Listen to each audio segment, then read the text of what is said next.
A woman forgotten by the world and abandoned by the man she loved sits in the back of a silent courtroom. For 20 years, she raised their twin children alone, erased from his glittering life of power and luxury. Today she has been summoned to hear the final will of the man who broke her. His young, glamorous mistress sits in the front row, poised to inherit an empire. But a dusty, 20-year-old document is about to be read, and it holds a secret that will turn this temple of justice into a theater of ruin. The mistress thinks she's won, but she's about to learn that the past never truly dies. And today, it has come for everything. The rain fell in relentless, slanting sheets against the window of their small apartment, blurring the vibrant lights of the city into a watercolor mess. Inside, the silence was heavier than the storm. Mariam clutched a small white stick in her trembling hand, the 2 pink lines, a stark, undeniable confirmation. Pregnant. Not just pregnant, but as the doctor had confirmed that morning, with a mixture of shock and awe with twins. For a moment, pure, unadulterated joy washed over her. She and Geoffrey had been married for 2 years, a whirlwind romance that had felt like a fairy tale. He was brilliant, ambitious, and utterly captivating, a man who seemed destined to conquer the world. They were going to have a family. 2 babies. A boy and a girl, she hoped. She waited for him to come home, the plastic stick wrapped in tissue paper inside her pocket, her heart thrumming with a nervous, happy rhythm. When Geoffrey finally walked in, shaking the rain from his expensive trench coat, his face was a mask of cold resolve she had never seen before. Mariam, he began, not even bothering to kiss her hello. "We need to talk." The joy in her chest turned to ice. He walked over to the small desk by the window, where his briefcase sat. He wasn't looking at her, but at the sprawling city below, a landscape of opportunity he was already claiming as his own. "I've been offered a partnership at the firm," he said, his voice flat. "It's a major step, the kind of opportunity that sets a man up for life. There will be dinners, galas, networking, a certain image to maintain." "Geoffrey, that's wonderful." Mariam started moving towards him. "We should celebrate. And I have some news, too, the most incredible news." "Let me finish." He cut her off, turning to face her. The warmth she had always found in his eyes was gone, replaced by a chillingly pragmatic light. "This life, the one I'm about to step into, requires a certain kind of partner. Someone unencumbered. Someone who can move in the right circles without complications." The word hung in the air between them. Complications. Mariam's hand instinctively went to her still flat stomach. "What are you saying? I'm saying this isn't working." He said, the words clipped and brutal. "This marriage, this life, it was a stepping stone, Mariam. I'm on the main road now, and it's a road I have to walk alone." The room began to spin. She could hear the blood roaring in her ears, a sound that drowned out the drumming of the rain. A stepping stone. "Geoffrey, I'm your wife. I love you. We built this life together. You think this is a life?" He scoffed, gesturing around their modest apartment. "This is a starter kit. I'm moving on to the real thing." Tears streamed down her face as the full, horrifying reality of his words crashed down on her. He was leaving her. Just like that. She pulled the pregnancy test from her pocket, her last desperate card. "But you can't. Geoffrey, I'm pregnant." He looked at the test, then back at her face, and for a fleeting second, she saw a flicker of something, shock, maybe even fear, but it vanished as quickly as it came, replaced by that same icy determination. "Then it's even more imperative that we end this now," he said softly. His voice, a venomous caress. That is a complication I simply cannot afford. He opened his briefcase and pulled out a single folded document and a pen. Divorce papers, already prepared. "I'll be generous," he said, as if discussing a business transaction. "I'll give you the apartment and enough to get by for a few months. But you will not use my name, and you will not contact me. Ever. The child or children are your responsibility." He then pulled out another separate document, a single page of dense legal text. "And this," he said, pushing it across the table, "it's a formality. A quitclaim on any future interest in my business ventures. A clean break. My lawyers drafted it. Sign it and you'll get the settlement." He also handed her a sealed envelope. "This is a personal instrument, a parting gift for your trouble." Numb, broken, and utterly defeated, Mariam looked at the man she thought she knew and saw only a stranger. The love of her life was a monster. Through a blur of tears, she scrawled her name where he pointed. She didn't read the words. What was the point? He was erasing her, and he was holding all the power. He took the signed divorce papers, leaving the other document and the sealed envelope on the table. He didn't look back as he picked up his coat. "Goodbye, Mariam," he said, and walked out the door, leaving her alone with the storm, the silence, and the two tiny heartbeats that were now hers, and hers alone. The fairy tale was over. A long, hard road had just begun. Mariam collapsed onto the floor, her sobs lost in the sound of the rain clutching the sealed envelope that felt more like an insult than a gift. The first few years were a blur of sleepless nights, diaper changes, and a constant gnawing fear. Mariam Hart became Mariam Lutfallah, again shedding the name of the man who had discarded her like a piece of trash. The settlement money he'd provided was a pittance, barely enough to last 6 months, let alone raise 2 children. The apartment he'd generously left her was a rental, and the lease was up in a year. She was utterly alone. Her own parents had passed away years before, and Jeffrey had systematically isolated her from her few remaining friends, deeming them not ambitious enough. Staring at her 2 beautiful babies, Owen and Iris, sleeping soundly in their shared crib, Mariam knew that despair was a luxury she couldn't afford.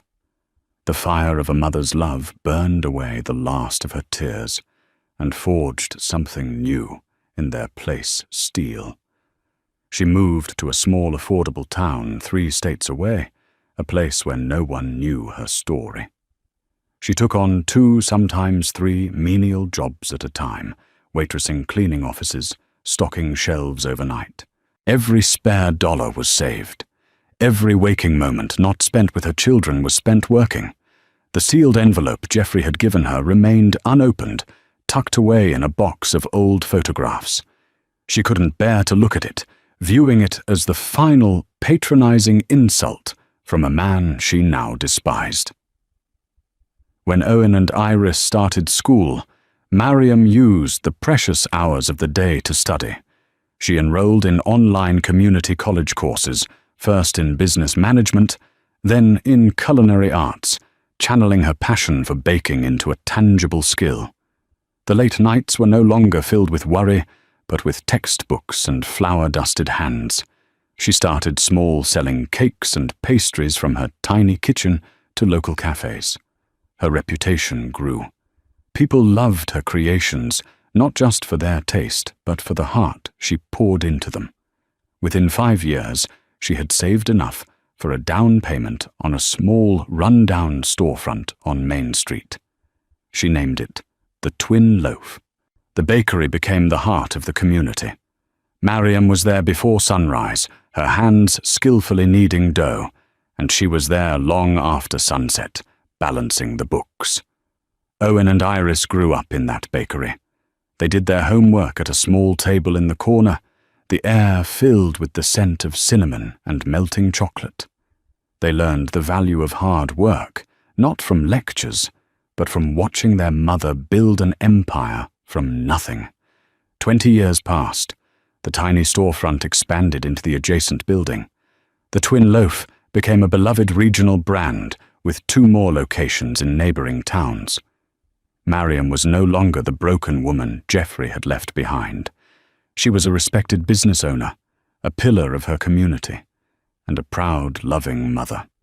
Owen was studying law at the State University, a quiet, intense young man with his mother's sense of justice. Iris was a budding artist, a free spirit with a fierce loyalty to her family, attending a prestigious art school on a scholarship. They knew the truth about their father, not a sugar-coated version, but the raw, painful story of his abandonment. It had not made them bitter, but had instead bound the 3 of them into an unbreakable unit. One crisp autumn afternoon, as Mariam was boxing up a custom wedding cake, a man in a sharp suit walked into the bakery. He looked starkly out of place amongst the cozy decor and sweet aromas. "Are you Miss Mariam Lutfallah?" he asked, his tone formal. "I am," Mariam said, wiping her hands on her apron. The man handed her a crisp, legal-sized envelope. "You've been served," he said, and turned and walked out, without another word. With trembling fingers, Mariam opened the envelope. Her heart hammered against her ribs as she read the legal jargon. It was a summons, a formal notice to attend the probate court reading of the last will and testament of one Jeffrey Hart. He had died suddenly, a massive heart attack at the age of 48. The room seemed to tilt. After 20 years of absolute silence, 20 years of being a ghost, he had pulled her back into his world. A cold dread mixed with a surge of old anger washed over her. His mistress, a woman named Beatrice Croft, who was often splashed across society magazines, was petitioning to be named the sole executor of his vast estate. The summons was a legal formality, notifying any and all potential heirs. She almost threw the letter away. What could he possibly have to say to her now? What sick game was he playing from beyond the grave?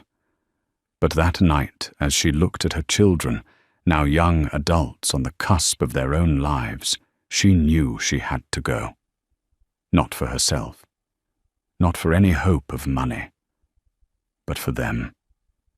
For the 2 children he had never met, never acknowledged, never loved. This was the final chapter of a story he had started 2 decades ago, and she would be there to see it end. The summons sat on Mariam's kitchen counter for 3 days, a white rectangle of dread in her otherwise orderly life. She hadn't told the twins yet. How could she? How could she explain that the ghost who had haunted their lives was now demanding her presence? Her first instinct was to ignore it, to throw it in the fire and pretend it never arrived. Jeffrey's world of cutthroat business, high-stakes finance, and tabloid fodder relationships was a universe away from her warm bakery and the quiet life she had so painstakingly built. She wanted no part of it. But the name of the law firm on the letterhead Dawson, Finch and Gable stirred a faint memory. It wasn't the firm Jeffrey had been a part of when he left her. It was an older, more established name. Driven by a curiosity she couldn't quell, she looked them up. The firm was ancient, one of the oldest in the city, known for handling old money and complex family trusts. It seemed an odd choice for a modern corporate raider like Jeffrey. Just as she was about to close the laptop, her phone rang. It was an unlisted number. Miss Lutfallah, a gravelly voice, inquired. "Yes, who is this?" "My name is Howard Davies. I'm a senior partner at Dawson, Finch and Gable. I trust you received our correspondence regarding the estate of Mr. Jeffrey Hart." Mariam's spine stiffened. "I did. And with all due respect, Mr. Davies, I have no interest in Mr. Hart's estate. His world has nothing to do with mine." There was a pause on the other end of the line. "Miss Lutfallah?" "Mariam. I knew your father.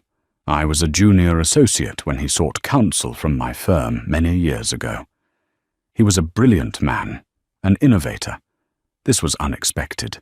Her father, an engineering professor, had passed away a year before she even met Geoffrey. He had been a gentle academic soul who tinkered endlessly in his garage. My father, Mariam, asked, confused. Yes, which is why I am personally urging you to attend the reading. I understand your reluctance, believe me. I have followed Mr. Hart's career over the years. But I must impress upon you that your presence is not merely a formality. It is essential. His voice was imbued with a strange urgency. Before Mariam could question him further, another call beeped through. She glanced at the screen. It was a number from the city. On a gut feeling, she put Mr. Davies on hold. "Hello, is this Mariam Lutfallah?" The voice was sharp, polished, and dripping with disdain. It was a voice accustomed to getting what it wanted. "It is." "This is Beatrice Croft," the woman announced, as if Mariam should be honored. "I'm sure you know who I am. I'm calling about this ridiculous legal notice you were sent. Let me be perfectly clear. You are not welcome. Geoffrey's past is dead, and so are you as far as his life was concerned. Whatever pathetic attempt this is to get money, it won't work. The estate is mine.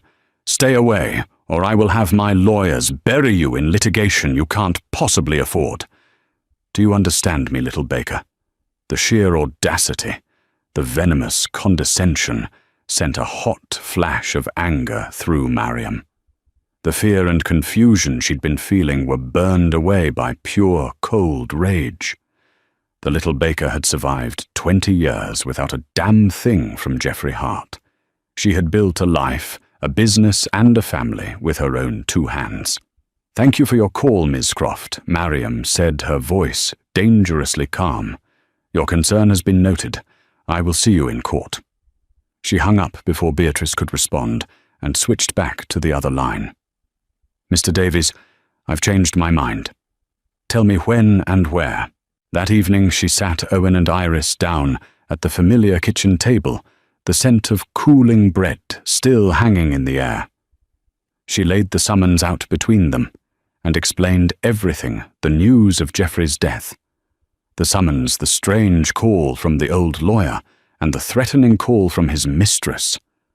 Owen's face hardened, his jaw set in a protective line that reminded her so much of her own father. "She threatened you, after everything he did."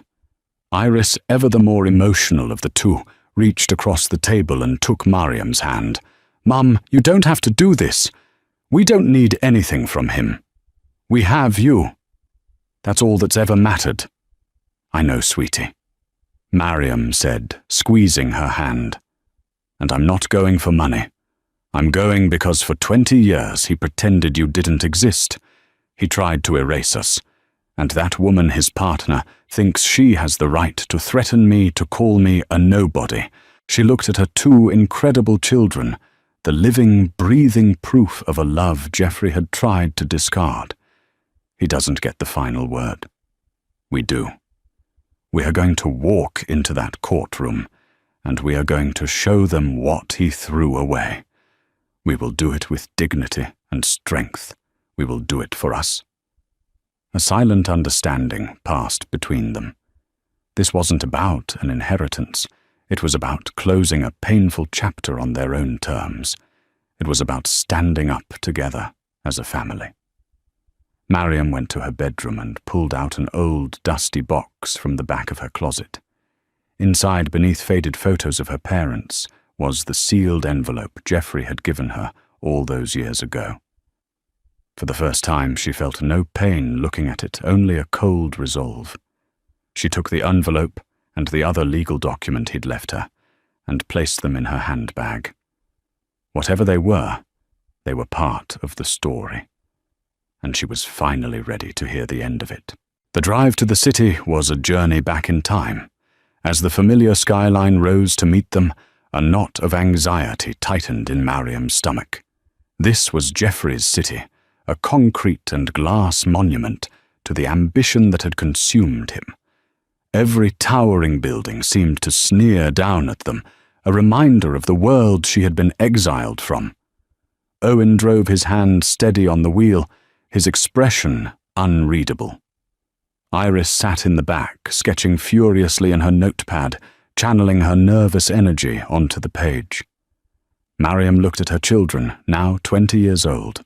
They were adults, strong and compassionate, the two best parts of her life.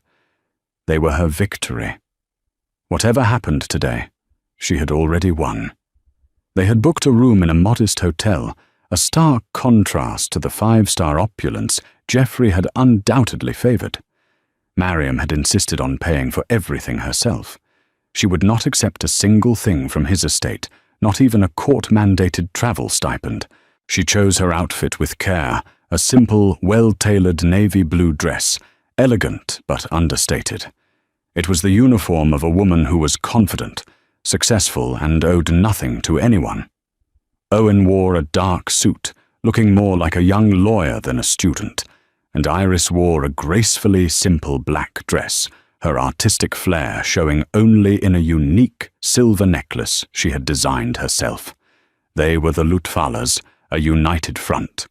The probate court was housed in a formidable old building of granite and marble. Its grand echoing halls were designed to intimidate, to make the individual feel small and insignificant. As they walked towards the designated courtroom, they felt the shift in atmosphere. The air grew thick with the scent of expensive perfume, leather, and entitlement. Whispers followed them down the corridor. "Who are they? I didn't know Geoffrey had other relatives." And then they saw her. Beatrice Croft stood at the centre of a small, sycophantic crowd, holding court like a queen. She was exactly as she appeared in the magazines, tall, impossibly thin, draped in designer clothes, and dripping with diamonds that flashed cruelly under the courthouse lights. Her face, a masterpiece of cosmetic subtlety, registered a flash of surprise, then hardened into a mask of pure contempt as she saw Mariam and the twins. She deliberately turned her back on them, a clear and public dismissal. The message was obvious. You do not belong here. Mariam felt a tremor of her old insecurity, the feeling of being the girl from the wrong side of the tracks.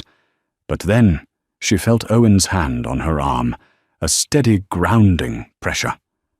She looked up and met his gaze, and saw her own strength reflected back at her. They took their seats at the back of the courtroom, a small island in a sea of pinstripes and silk. The room was packed. On one side sat Geoffrey's corporate cronies, men with predatory smiles and cold eyes. On the other sat Beatrice's friends, society women, who looked at Mariam and her children as if they were an unpleasant smell. At the front, Beatrice sat next to a sleek, expensive-looking lawyer. She leaned over and whispered something to him, and he glanced back at Mariam's family, a smirk playing on his lips. An elderly man with kind eyes and a slightly stooped posture approached them. "Mrs. Lutfalla?" he asked softly. It was Howard Davies. "Yes," Mariam replied, shaking his offered hand. "I'm so glad you came," he said, his gaze flicking briefly to Owen and Iris with an expression of deep sympathy. "Please don't let this atmosphere intimidate you. Just listen. That's all you need to do." He gave her a small, reassuring nod before retreating to a seat on the other side of the aisle. The door to the judge's chambers opened, and a bailiff called out, "All rise." An imposing judge with a mane of white hair entered and took his seat. The Honourable Judge Albright presiding. "Be seated." The room fell silent. Judge Albright looked over the documents before him, his expression stern. "We are here for the reading of the last will and testament of Geoffrey Hart. I am aware this is a high-profile estate, and emotions may run high. I will tolerate no outbursts. Is that understood?" A murmur of assent went through the room. Beatrice sat a little straighter, a smug, proprietary smile on her face.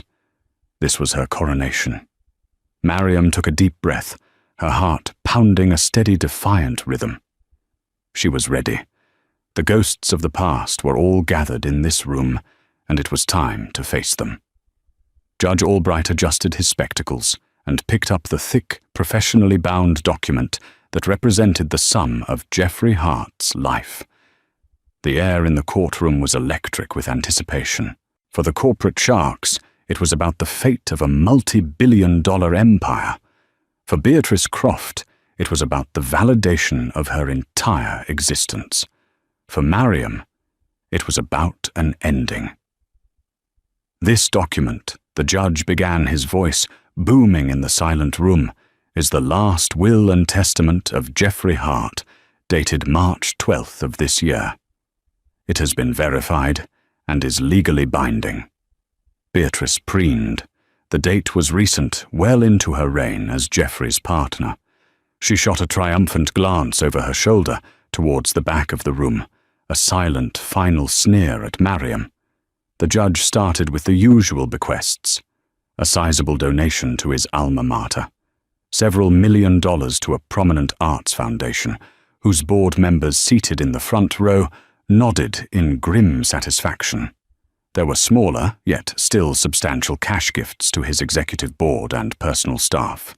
With each name read, another vulture was satisfied, and the tension surrounding the primary inheritance grew. Beatrice's lawyer patted her hand reassuringly. This was all standard procedure. The trivialities before the main event. Now Judge Albright continued turning a page. We come to the matter of personal effects and properties. He read a list that was staggering in its opulence. A villa in Tuscany, a penthouse apartment on Park Avenue, a collection of rare sports cars, a yacht moored in Monaco. As expected, each item was bequeathed to my beloved partner, Ms. Beatrice Croft. With every word, Beatrice's smile widened. Her friends behind her exchanged knowing looks. It was all going according to plan. She was now officially one of the wealthiest women in the country. Mariam watched her, a strange sense of detachment washing over her. She felt no jealousy, only a clinical curiosity. This woman had built her life on the foundations of Mariam's pain, and she was so blissfully, arrogantly unaware of the cracks beneath her feet. Owen sat beside her, rigid with a quiet fury. Iris had stopped sketching and was watching Beatrice with an artist's intense, analytical gaze, as if committing this portrait of avarice to memory. Finally, Judge Albright announced, his tone shifting almost imperceptibly. We address the disposition of Mr. Hart's primary asset, his controlling interest in Hart Industries and its subsidiary holdings. This was the moment. The entire room held its breath. Hart Industries was a titan, a sprawling global conglomerate worth billions. This was the grand prize. Beatrice leaned forward, her eyes gleaming. The judge cleared his throat. The will states, to my partner Beatrice Croft, I leave my remaining 10% ownership stake in Hart Industries, along with all associated dividends and voting rights. A collective gasp swept through the courtroom. 10%, Beatrice's face fell. The triumphant smile vanished, replaced by a mask of stunned disbelief. She turned to her lawyer, her eyes wide with panic. 10%! That's impossible, it's a mistake, she hissed, her voice, a piercing whisper that carried through the silent room. Her lawyer looked just as baffled. It must be a clerical error, he whispered back, frantically flipping through his own copy of the documents. Judge Albright looked up, his gaze stern. Ms. Croft, I warned you about outbursts. He then looked back down at the will. There is no error. The will is quite specific. 10%. He paused, letting the weight of the words sink in. Which brings us to the remainder of the estate. The judge set aside the main will and picked up a different file. It was older, its edges slightly yellowed. The disposition of the other 90% of Hart Industries is not governed by this will. Instead, it is subject to a pre-existing, irrevocable legal instrument, a private trust and ownership agreement that predates the founding of the company itself. The corporate lawyers began murmuring to each other, their faces etched with confusion. A pre-existing agreement? What were they talking about? Geoffrey had always presented himself as the sole founder, the singular genius behind the empire. Beatrice was pale, her knuckles white as she gripped the table. What agreement? I was his partner for 8 years. He told me everything. There is no other agreement. Judge Albright ignored her, his eyes scanning the old document. This court was petitioned to unseal and enforce this instrument upon Mr. Hart's death. It is a founding charter for a holding company named LP Innovations. He looked up at the bewildered faces in the courtroom. According to this document, LP Innovations was the original entity that held the patents and seed capital for the technology that would eventually become Hart Industries. Mr. Hart was appointed managing director, entitled to a generous salary and a 10% stake for his managerial role. The remaining 90%, the controlling interest, was to be held in trust for the sole primary owner of LP Innovations. The judge paused, his gaze sweeping across the room before landing with deliberate, profound weight on the woman sitting quietly in the back row. He looked directly at Mariam, a woman he had a binding fiduciary duty to, the founder and majority shareholder, Ms. Mariam Lutfalla. The courtroom, which had been buzzing with a low hum of anticipation, fell into a profound and sudden silence. Judge Albright's words, "To my partner Beatrice Croft, I leave my remaining 10% ownership stake," seemed to hang in the air, refusing to dissipate, a collective auditory hallucination that no one could quite process. Beatrice's mind went blank. The triumphant smile on her face didn't so much fall as it froze a grotesque mask of joy that no longer matched the script. Her brain frantically tried to rearrange the words into a sentence that made sense. 100%, he must have said. Or maybe 10% is to be given to charity, and the rest? 10%. Her voice, meant to be a sharp whisper to her lawyer, came out as a strangled croak that echoed in the unnatural quiet. That's impossible. It's a mistake. Her lawyer, a man known for his unflappable demeanor, looked as though he'd been struck. He fumbled with his copy of the will, his face paling as he scanned the text. He could find no error. The ink was clear, the language precise. A ripple of shock and confusion spread through the room. The corporate sharks exchanged baffled, calculating glances. Was there a secret heir? A hostile takeover from beyond the grave? Geoffrey Hart had been a man of absolute control. This felt like a baffling, uncharacteristic lapse. Judge Albright looked up from the will, his gaze sweeping over the room, cold and authoritative. "Miss Croft, I warned you about outbursts." He then set the thick, modern document aside with an air of finality. "There is no mistake in the will, it is quite specific." He then reached for a different file, one that had been sitting separately on his bench. It was an older, thinner folder, its edges yellowed with age, held together by a simple string tie. The contrast was stark. One was the legacy Geoffrey had publicly crafted, the other a secret he had buried. This, the judge announced, his tone, shifting, becoming heavier with historical weight, is because the disposition of the other 90% of Hart Industries is not and has never been governed by Mr. Hart's personal will. Instead, it is subject to a pre-existing, irrevocable legal instrument, a private trust and ownership agreement that predates the founding of Hart Industries itself. Mariam felt a strange jolt, a flicker of something deep in her memory. At the back of the courtroom, she sat perfectly still, a statue in a sea of turmoil. While Beatrice was panicking, Mariam was simply trying to breathe.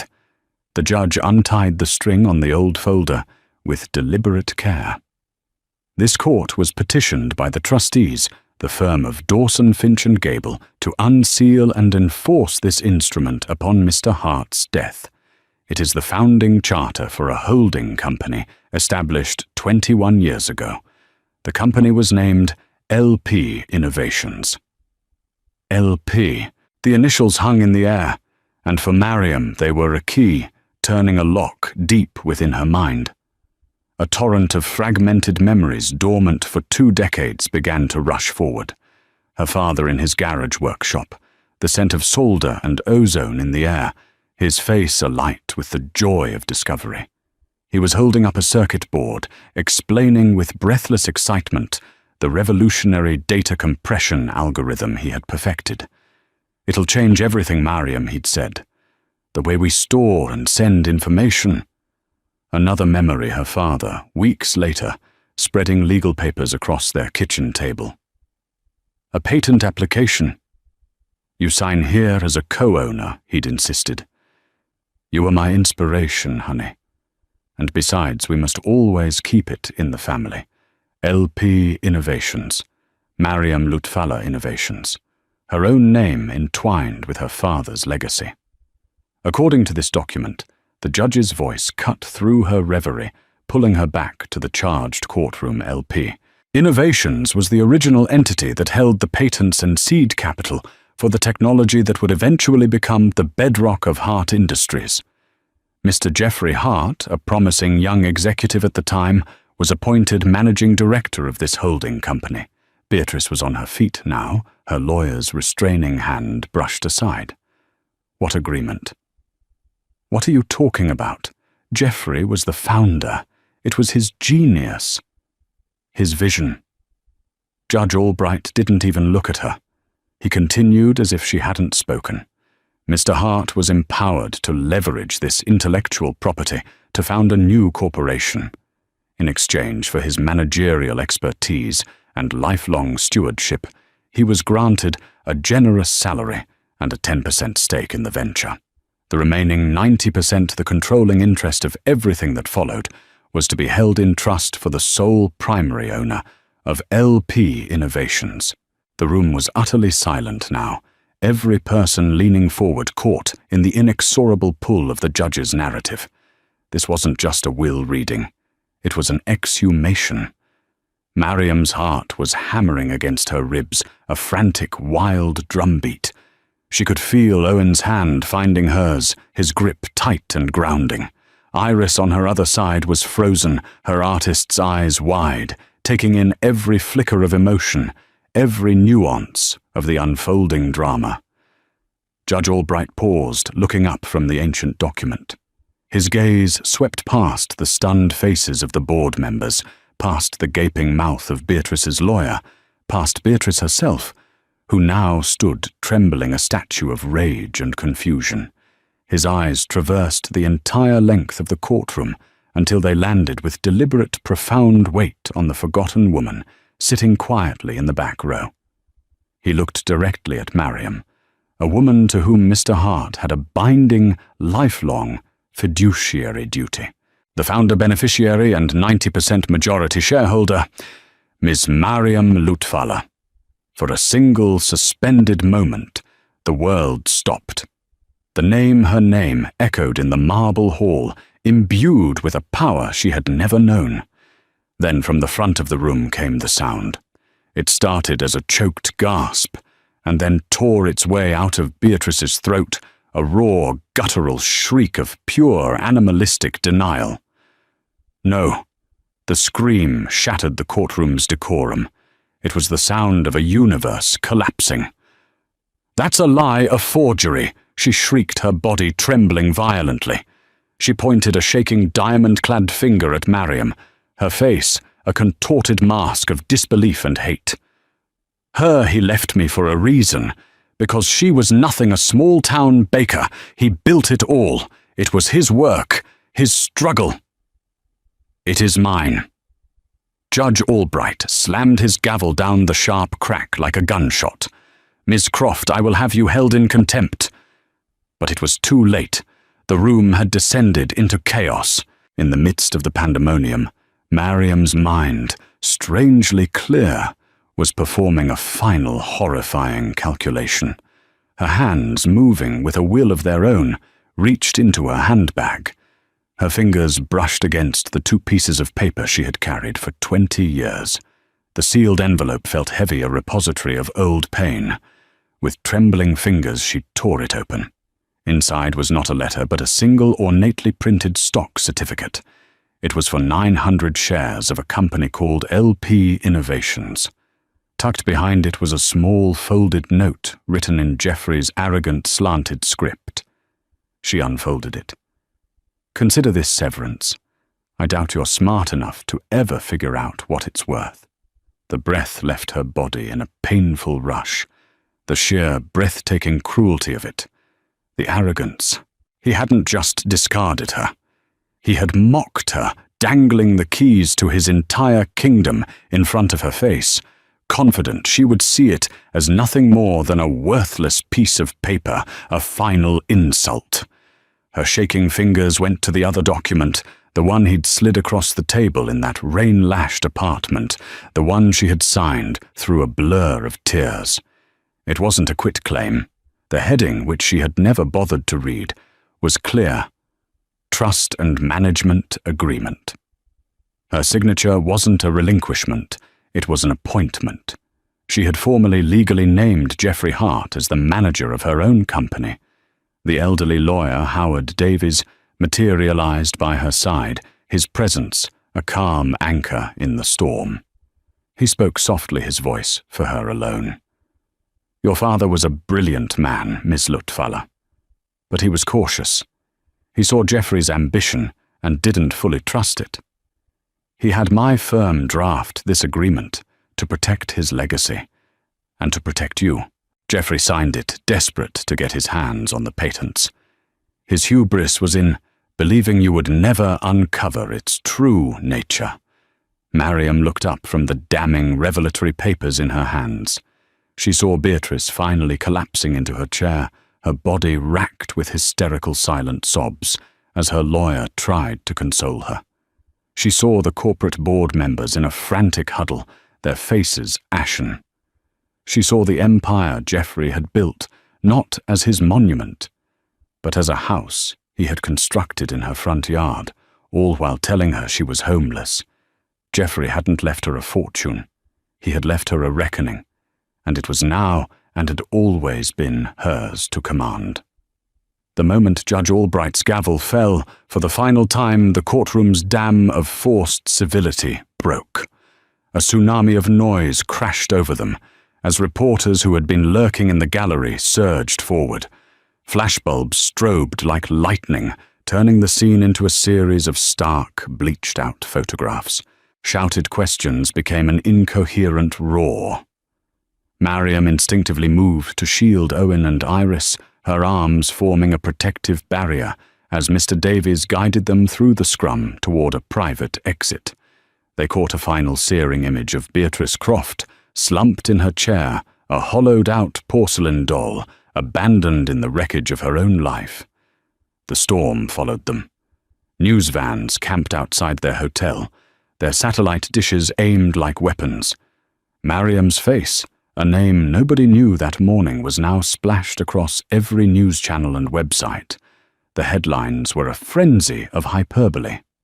The Baker billionaire. Hart's hidden heir mistress gets her just desserts. Back in the quiet anonymity of their hotel room, the sheer unreality of the day descended. For a long moment, the three of them just stood there, the city's muffled roar, a distant soundtrack to their silent shock. Iris was the first to move, sinking onto the edge of a bed and letting out a long, shuddering breath. Owen stood by the window, his back to the room, his shoulders rigid as he stared down at the sprawling city that was now impossibly theirs. Mariam looked at her children, the two anchors of her life. "Are you two okay?" she asked, her voice softer than she intended. Owen turned his eyes, burning with a fierce, protective light. "Are we okay, Mum? Are you, for 20 years, you carried this? You built everything for us from nothing while he was playing king on a stolen throne." The anger in his voice was not for the lost years of luxury, but for the years of struggle his mother had endured alone.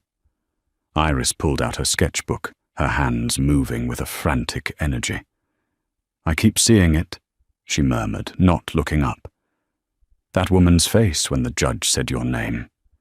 It wasn't just shock, it was evaporation. Like she realized she was a ghost all along. She looked up at Mariam, her eyes wide with a dawning awe. "He never beat you, Mum. Even when we had nothing, he never truly beat you."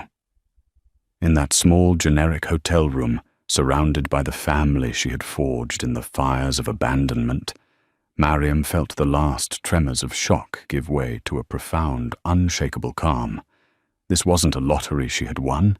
It was a reckoning. It was the universe finally balancing its books. She walked over to Owen and placed a hand on his arm. "He didn't beat us because our foundation was real," she said, her voice imbued with a new, quiet authority. "It was built on love and hard work. His was built on a lie, and lies, no matter how grand, eventually collapse." That night she didn't sleep. She sat with the lights off, watching the city glitter, not with avarice, but with a sense of immense, sobering responsibility. This empire built on her father's genius and stained by Jeffrey's greed was now her burden and her opportunity. She wasn't thinking about the money. She was thinking about the thousands of employees, the company's impact on the world, and the name her father had left in her care. Her first call the next morning was to Howard Davies. Her instructions were clear and precise. She wasn't an avenging angel, but a business owner. She called an emergency board meeting for the following week. Walking into the Hart Industries boardroom was like stepping into the heart of Jeffrey's ambition. The long, imposing table was carved from a single piece of mahogany. The chairs were black leather thrones. Floor-to-ceiling windows displayed a panoramic view of the city, a conquered territory, laid at the feet of its master. The air was thick with the scent of power, masculine and suffocating. The remaining board members, men with cold eyes and predatory smiles, were already seated. They watched her walk in their expressions, a calculated blend of apprehension and condescension. They were sizing her up, expecting a grieving widow or a startled baker they could easily manipulate. They did not expect Mariam Lutfalla. She entered flanked by Owen and Mr. Davies, and their presence alone shifted the room's dynamics. She didn't take the seat at the head of the table, Jeffrey's seat. She chose a chair at the side, a deliberate move that declared the old hierarchy was dead. "Good morning, gentlemen," she began, her voice resonating with a clarity that commanded attention. The nervous tremor she'd feared was absent, replaced by the steady tone of a woman who had faced far worse than a room full of arrogant men. "I imagine you have many questions. Let me be direct. For the last 20 years, I have been building a business from the ground up. I know what it means to meet a payroll, to manage inventory, to satisfy customers, and to create something of value with my own two hands. I am not a stranger to the world of business. I am simply a stranger to this kind of business." She paused, letting her words sink in her gaze, meeting each man's. "I am not here to destroy Hart Industries. I am here to reclaim its soul." A palpable tension filled the room. This was not the speech they had anticipated. There will be a full transparent audit of all company finances, effective immediately. The aggressive slash and burn practices that this company has become known for will end.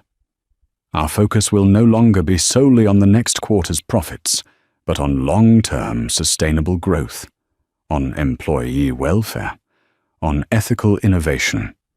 We will become a company that builds, not just acquires, that creates, not just consumes. She stood, her small frame commanding the space. You have a choice, she concluded, her voice leaving no room for negotiation. You can embrace this new direction and help me build a company our children would be proud of. Or you can tender your resignation this afternoon. There is no third option. The silence that followed was absolute. It was the sound of Geoffrey Hart's entire philosophy being dismantled in less than 5 minutes. In the weeks that followed, the karma of Geoffrey's life continued its relentless course. As Mariam worked with Mr. Davies to clean the house he'd left behind, the true state of Beatrice Croft's inheritance became painfully public. Geoffrey's personal debts were staggering. His 10% stake was devoured by creditors before she saw a dime. A tabloid photo captured her moving out of the Park Avenue penthouse, the doormen who once bowed to her, now impassively carrying boxes to a simple moving van. Her society friends, who had flocked to her light when it was bright, scattered like insects, whispering that they'd always known there was something fragile about her position. She had been a queen in a rented kingdom, and her lease was up. Months later, Mariam was working in her new office. She had refused Geoffrey's opulent suite, choosing a smaller, brighter space. On the wall hung one of Iris's abstract paintings, a swirl of defiant colour. On her desk sat a photo of the twins laughing outside, the twin loaf. It was a room that belonged to her. Her assistant buzzed. Miss Lutfalla, there's a Miss Croft here to see you. She doesn't have an appointment. Send her in. Mariam said, her heart steady. Beatrice was a spectre of her former self. The designer clothes were gone, replaced by a simple, ill-fitting dress. Her face was pale and drawn, the arrogant fire in her eyes extinguished, leaving behind only the hollowed-out shell of her pride. I just wanted to see you, Beatrice stammered, her voice thin. She looked around the modest office, as if searching for an answer. To understand. Why are you doing all this? You could have just taken the money and lived on an island for the rest of your life. Why are you here in this office running all of this? Mariam leaned back in her chair, regarding the woman who had once held her in such contempt. She felt no triumph, no desire to gloat. She only felt a vast, weary pity. Because it was never about the money, Beatrice, Mariam said softly. 20 years ago, the man you loved tried to erase me. He took my father's work, his legacy, and twisted it into this monument to his own ego, all while pretending my children and I didn't exist. He thought I was nothing. You thought I was nothing. Mariam rose and walked to the window, looking down not at a conquered territory, but at a city full of lives her company now touched. This, she said, her gesture encompassing everything, is not about revenge. Revenge is a fire that burns out, leaving only ash. This is about legacy. I am building something that will last, something that my children, Owen and Iris, can be proud to inherit one day. Something built on integrity, not on lies. Beatrice stared, the simple, devastating truth of Mariam's words finally landing. She had built her life on a man's affection, which had proven as worthless as his promises. Mariam had built her life on herself. There was nothing more to say. Beatrice turned and walked out of the office, not just defeated, but irrelevant. Mariam didn't watch her go. Her gaze was already on the future. On her desk were the preliminary charters for a charitable foundation in her father's name, which Owen was helping her draft. Next to them were Iris's first sketches for a new company logo, a stylized image of 2 intertwined saplings growing into a strong tree. She was not just cleaning a house, she was planting a garden in its place. Her revenge wasn't a single fiery act in a courtroom. It was in the quiet, daily determined work of building a better world than the one Geoffrey had left behind. And so Mariam's story isn't just about the shocking moment a will is read. It's about the quiet strength cultivated over 2 decades of struggle and sacrifice. It's a powerful reminder that true wealth isn't measured in stock portfolios or lavish assets, but in integrity, love, and the resilience to rebuild a life from the ashes. Beatrice's scream in the courtroom was the sound of a hollow dream shattering, while Mariam's quiet victory was the culmination of a life lived with purpose and dignity. Her ultimate revenge wasn't in taking Geoffrey's empire, but in transforming it into something he could never have imagined, a force for good. If this story of justice and empowerment resonated with you, please hit that like button and share it with someone who needs to hear that strength and perseverance will always win. Don't forget to subscribe and turn on notifications for more incredible stories of karma and redemption. What did you think of Mariam's final decision? Let us know in the comments below.